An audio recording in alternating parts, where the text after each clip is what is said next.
A brutal and potentially historic storm leads off our coverage again this morning, but it is not the atmospheric rivers that are about to make matters worse in British Columbia.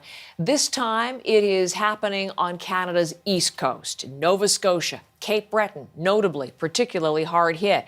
A number of roads have been washed out and at least several dozen people forced to evacuate their homes. Right now, the storm is battering southwest Newfoundland, where officials are preparing an emergency scenario. If there's power outages, the fire station there has a hall attached to it that will be used for a warming centre. It is fully stocked with dishes and kitchen facilities and tables and chairs, and there is a generator that will fully operate the fire hall and the capacity for the social hall to keep everybody warm and cook a hot meal or whatever is needed.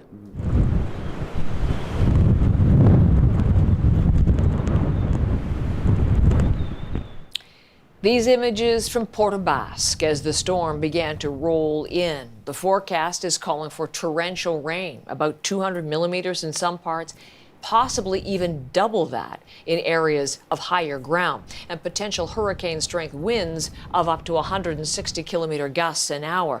We have in-depth coverage this morning from reporters in both Newfoundland and in Nova Scotia. It's Peter Cowan who leads us off with the latest on that situation in Port aux Basques.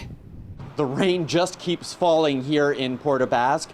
After a full day of torrential downpours, 90 millimeters of rain, that much rain again is expected to fall today. And so far, the infrastructure here in the town has barely been able to keep up with all of this water as it's started making its way into people's basements. The mayor says the big issue here is this is a place that is used to storms. When people saw the forecast, they didn't really flinch. So trying to get them to take it seriously has been a challenge.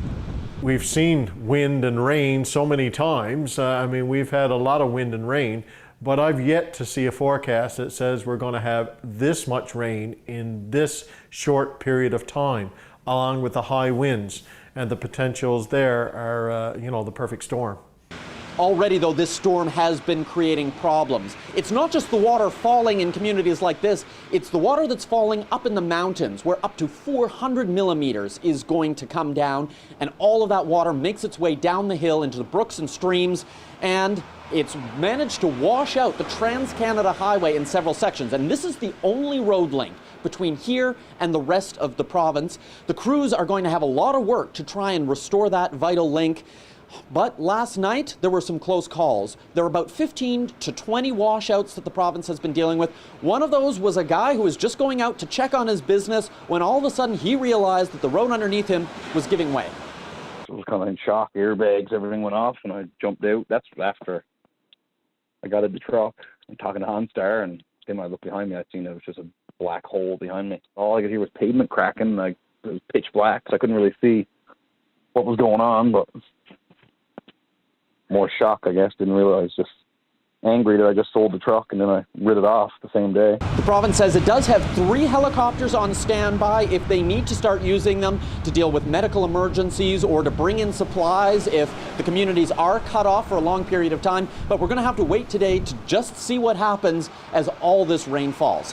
Peter Cowan, CBC News, Port aux Basques, Newfoundland. Thank you, Peter. And mentioning the TransCanada Highway, the issue in Newfoundland, this is one of the country's most scenic roads, Nova Scotia, and it is closed. Many sections washed away on the Cabot Trail. Let's bring in Brett Ruskin, who's bringing us the Nova Scotia part to this story. Brett? Well, Heather, the Cabot Trail, as you mentioned, one of the most picturesque spots. If you're visiting Cape Breton, everyone's going to say, oh, go drive the Cabot Trail. Today, you can't drive the Cabot Trail because it is closed. There are bridges that have buckled, in some cases collapsed. We've heard from emergency measures officers who have said that there was one case in which a man was driving his truck last night, going out to kind of check on the damage, check on the high and rising water levels. The road actually collapsed beneath his truck, and he has sustained minor injuries in that incident. So again, that's coming from emergency measures officers.